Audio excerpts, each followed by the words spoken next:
चलिए तो पढ़ने पढ़ाने के सिलसिले को आगे बढ़ाते हैं और इसी बीच एक नई डेफिनेशन, नई परिभाषा एसिड और बेस, अम्ल और क्षार की जिन्होंने दी है नाम ब्रोस्टेड लोरी कॉन्सेप्ट, ब्रोस्टेड लोरी का सिद्धांत। कारनामे को अंजाम देने वाले दो लोग थे, जे.एन. ब्रोस्टेड और टी.एम. लोरी, जिन्होंने खोज की एसिड और बेस की डेफिनेशन की। चलिए आगे बढ़ते हैं। क्या डेफिनेशन दी ब्रोस्टेड लोरी ने? तो प्रोटॉन H+ लिखा हुआ है, proton donor substance is known as acid. जो प्रोटॉन दाता समूह होते हैं या प्रोटॉन दान करने वाले होते हैं वो एसिड कहलाते हैं, यानी प्रोटॉन दान करने वाले एसिड कहलाते हैं। And proton acceptor substance is known as base, और प्रोटॉन ग्रहण करने वाले क्षार कहलाते हैं। अब यहाँ देखिए एक टर्म आया H+। माइंड में आ रहा होगा कि H+, प्रोटॉन को H+ से क्यों डिनोट कर दिया। तो आइए समझते हैं H+ को। H+ आखिर है क्या? हाइड्रोजन जो पीरियोडिक टेबल आती है अपनी आवर्त सारणी, उसके अंदर हाइड्रोजन है, उसका एटॉमिक नंबर 1 है, परमाणु क्रमांक 1 है। परमाणु क्रमांक 1 का मतलब होता है कि जो हाइड्रोजन है उसके अंदर एक इलेक्ट्रॉन है, एक प्रोटॉन है और 0 न्यूट्रॉन है। जब इसमें से मैं एक इलेक्ट्रॉन बाहर निकाल दूंगा, लॉस 1 इलेक्ट्रॉन, अगर मैं एक इलेक्ट्रॉन बाहर निकाल दूं तो ये H+ बन जाएगा, और इसी को ही मैं बोल रहा हूं प्रोटॉन। तो ये H+ एक इलेक्ट्रॉन लॉस हो गया। अब इसके अंदर बचा क्या क्या? 0 इलेक्ट्रॉन, और प्रोटॉन पे पॉजिटिव चार्ज होता है, 1 प्रोटॉन और 0 न्यूट्रॉन। तो यहाँ जो प्रोटॉन बचा है प्लस, प्रोटॉन पर प्लस चार्ज होता है, धन आवेश होता है, और इलेक्ट्रॉन पर ऋण आवेश नेगेटिव चार्ज होता है। नेगेटिव चार्ज वाला बाहर निकल गया, एक प्रोटॉन प्लस चार्ज वाला बचा, इसलिए यहाँ पर प्लस आ गया, और एक ही प्रोटॉन है इसलिए हम इस H+ को नाम दे सकते हैं प्रोटॉन। ओके, तो आशा करता हूं आ गया होगा समझ में कि प्रोटॉन की जगह H+ का यूज क्यों किया। अब इस H+ से नई कहानी यहां से जनरेट होगी कि H2O प्लस NH3, NH4+ और OH-। अब एक चीज और दिमाग में आ रही होगी, ये एक तीर वाला तो देखा है, दो तीर वाले, दो तीर वालों का क्या मतलब है? तो इसका मतलब है कि ये जो रिएक्शन है, ये अभिक्रिया है, वो दोनों तरफ संपन्न हो सकती है। ये दोनों जो कंपाउंड है, इस कंपाउंड को लेंगे तो ये बन जाएगा, और इस कंपाउंड को लेंगे तो ये बन जाएगा। मतलब ये जो रिएक्शन है वो दोनों तरफ, बोथ साइड्स जो है वो कंप्लीट हो सकती है। अब यहां से देखते हैं कि ब्रोस्टेड लोरी के अनुसार कौन सा एसिड है और कौन सा बेस है, कौन सा अम्ल है और कौन सा क्षार है। H2O, NH3, NH4+ बना और OH- बना। अब देखिए यहां NH3 से क्या बना? NH4+ बना। एक H+ एक्सेप्ट किया इसने, एक H+ ग्रहण कर लिया, प्रोटॉन ग्रहण कर लिया, और जो एक्सेप्ट करता है substance is known as base, क्या कहलाता है? क्षार कहलाता है। तो ये क्या है? बेस है। अब जो H2O है उसमें से एक H निकल गया और शेष क्या बचा? OH-। तो डोनेट किया H, और डोनेट करेंगे, डोनर है तो एसिड, तो ये बन गया एसिड, ये हो गया एसिड। यहां से एक H डोनेट कर दिया।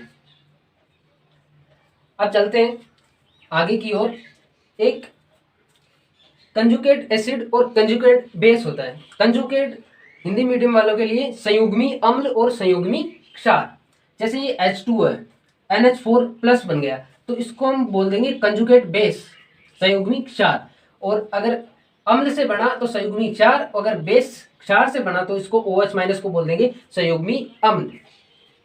अगर डेफिनेशन पर मैं जाऊं तो after donating proton acid convert into conjugate base after accepting proton. अगर प्रोटॉन ग्रहण करेगा वो क्षार, और क्षार बाद में कन्वर्ट हो जाएगा कंजुगेट एसिड के अंदर, कंजुगेट एसिड और कंजुगेट बेस के अंदर।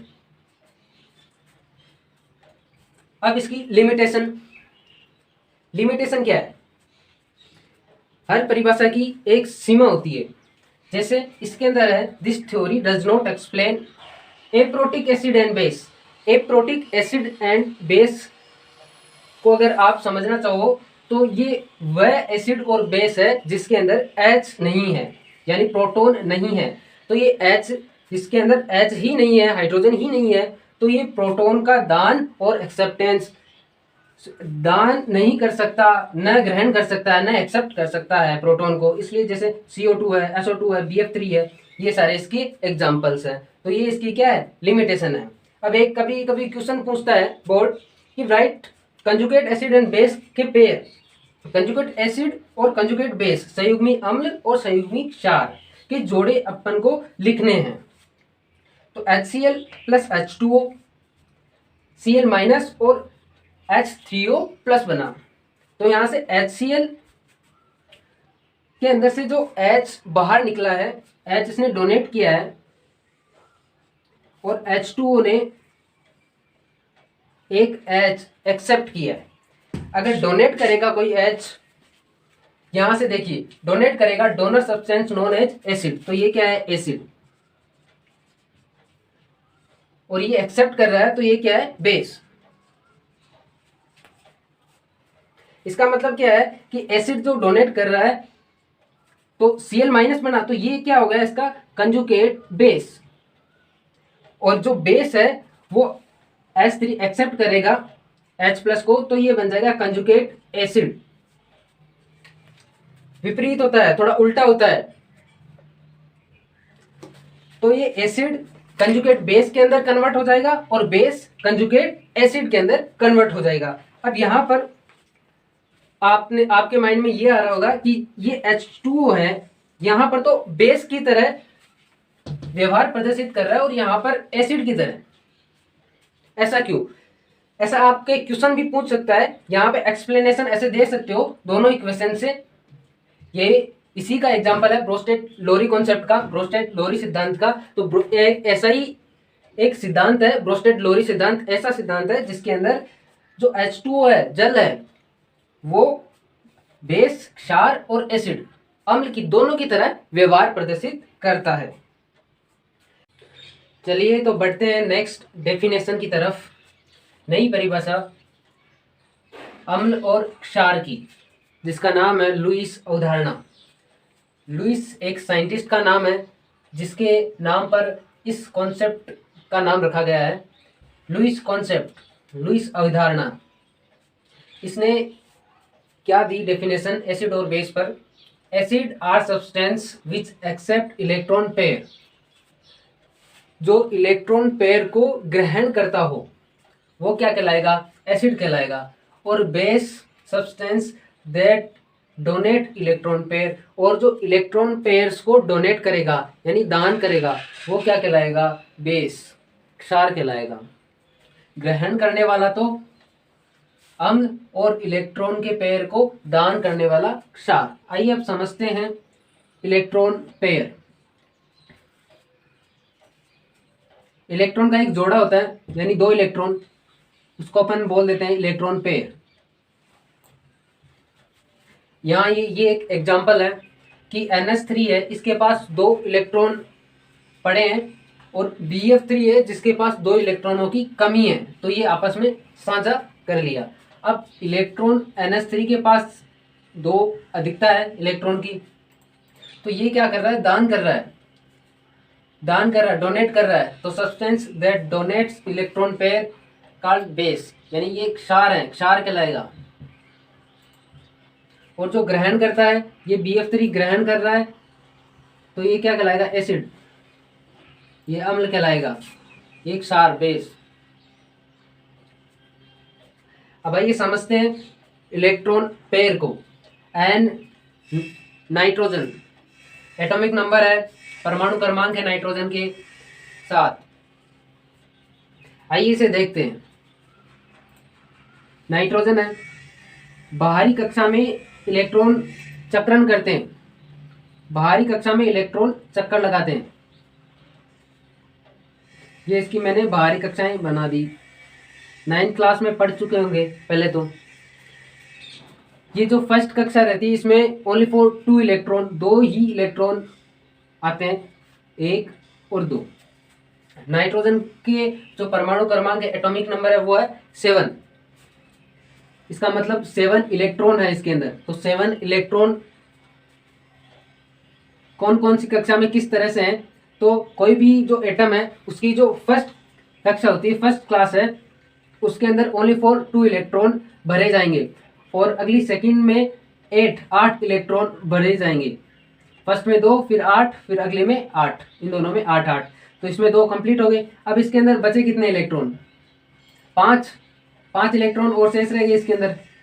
2 इलेक्ट्रॉन इसमें आ गए और 5 इसके अंदर आ जाएंगे। 5 इलेक्ट्रॉन सेकेंड क्लास में आ जाएगा। उसके बाद वाली क्लास है इसके अंदर तो 0, ये खाली है, तो मैं इसको मिटा देता हूँ। अब इसमें 5 इलेक्ट्रॉन है। अब समझिए बात को कि 5 इलेक्ट्रॉन है और नाइट्रोजन ने 3 H से संयोग कर रखा है, 3 हाइड्रोजन से संयोग कर रखा है।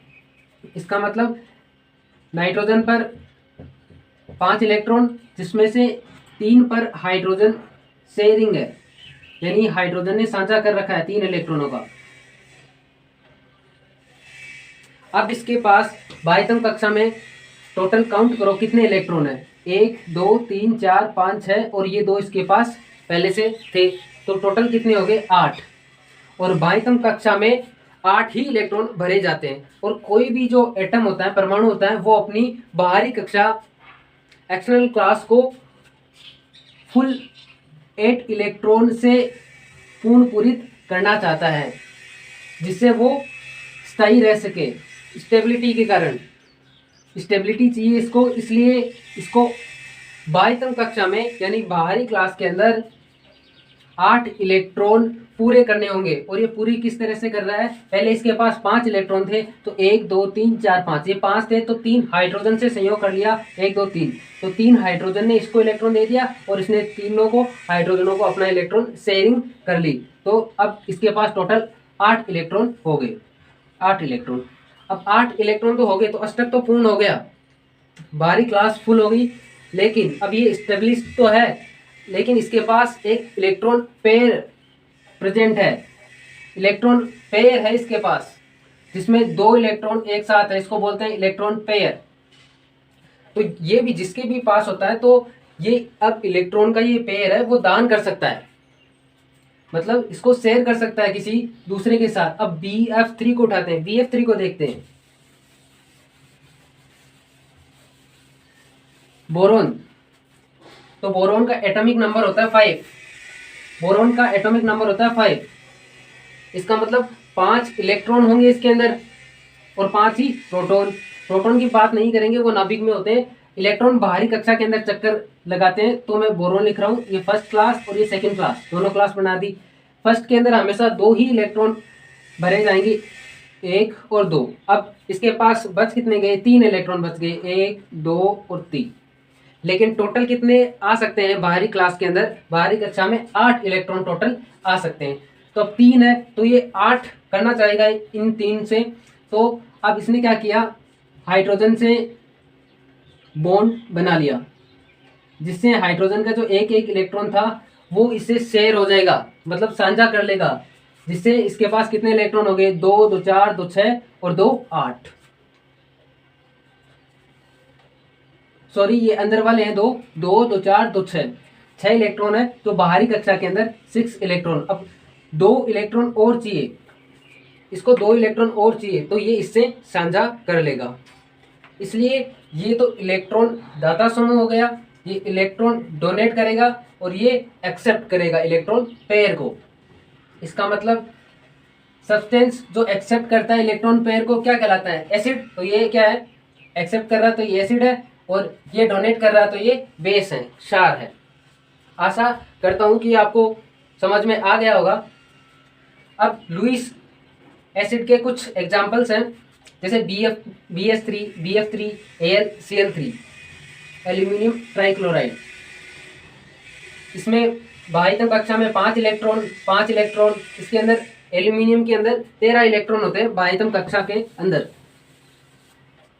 इनका जो ऑक्टेट है, अष्टक है, वो इनकम्प्लीट है। अब ये कंप्लीट करने के लिए क्या करेंगे, एक्सेप्ट करेंगे इलेक्ट्रॉन पेयर को, और जो एक्सेप्ट करता है इलेक्ट्रॉन पेयर को उन्हें ही क्या बोलते हैं अपन, लुईस एसिड बोलते हैं। अब एल्यूमिनियम 13 जो एटॉमिक नंबर है इसके, इसका मतलब 13 इलेक्ट्रॉन है। अब 13 इलेक्ट्रॉन है तो फर्स्ट क्लास के अंदर 2 इलेक्ट्रॉन, सेकंड के अंदर 8 इलेक्ट्रॉन और 10 हो गए, तो लास्ट क्लास के अंदर कितने इलेक्ट्रॉन आएंगे, 3 इलेक्ट्रॉन, 3 ही आएंगे। अब Cl इससे शेयरिंग हुआ है तो Cl से संयोग कर रखा है तो एक इलेक्ट्रॉन Cl और दे देगा। इसका मतलब टोटल बाह्यतम क्लास के अंदर, बाह्यतम कोष के अंदर टोटल इलेक्ट्रॉन हो गए 6 इलेक्ट्रॉन। एक्सटर्नल क्लास, बाह्यतम क्लास के अंदर 6 इलेक्ट्रॉन हो गए। अब टोटल करने इसको 8, अब 8 करना है तो इसको 2 इलेक्ट्रॉन और चाहिए, मतलब 2 इलेक्ट्रॉन एक्सेप्ट कर सकता है ये, क्योंकि इनकम्प्लीट ऑक्टेट है, अष्टक अपूर्ण है इसका मतलब अगर एक्सेप्ट कर सकता है तो ये क्या है, लुईस एसिड है। अब जितने भी पॉजिटिव जो चार्ज वाले आयन होते हैं, पॉजिटिव आयन होते हैं एटम के ऊपर, अगर पॉजिटिव चार्ज है इसका मतलब ये है कि इनके पास इलेक्ट्रॉन की कमी है, ये पेयर एक्सेप्ट कर सकते हैं, और जो भी एक्सेप्ट करते हैं एसिड, लुईस एसिड बोल देंगे हम इसको। जैसे Na पॉजिटिव और Mg+2, इनके पास कमी है। प्लस आवेश कब आता है, प्लस चार्ज कब आता है, जब किसी, जैसे हाइड्रोजन को देख लो, हाइड्रोजन में 1 इलेक्ट्रॉन है, अब मैं 1 इलेक्ट्रॉन बाहर निकाल दूंगा तो H+ बन गया ये, H+, क्या दर्शा रहा है कि इलेक्ट्रॉन की कमी है। इसी एग्जाम्पल से समझ लीजिए इसको, इलेक्ट्रॉन की कमी है। अब मैं Cl- को ले लेता हूँ। अब Cl है, जैसे Cl है, अब Cl अगर 1 इलेक्ट्रॉन ऐड कर लेगा अपने अंदर तो ये बन जाएगा Cl-, माइनस का मतलब 1 इलेक्ट्रॉन एक्स्ट्रा ऐड कर लिया है इसने। अब देखिए यहाँ पर जैसे H2O है, इनके ऊपर क्या होता है, ये लोन पेयर दिखाया हुआ है कि 2 और 2 मतलब अष्टक पूर्ण होने के बाद भी इनके पास 2 इलेक्ट्रॉन एक्स्ट्रा रहते हैं, जिससे ये डोनेट कर सकते हैं। जैसे NH3 है, ये भी डोनेट कर सकता है, तो जो भी डोनेट करेगा वो क्या कहलाएगा, बेस कहलाएगा। ऐसे ही इसके अंदर जैसे नेगेटिव आयन होंगे, सारे के सारे जितने भी नेगेटिव आयन होंगे वो क्या कर सकते हैं, इलेक्ट्रॉन डोनेट कर सकते हैं। ये Cl है, माइनस इसे इसलिए लगा क्योंकि इलेक्ट्रॉन पहले से ले रखा है किसी दूसरे से, अब ये डोनेट कर सकता है, इसलिए हम इनको बोल देंगे लुईस बेस।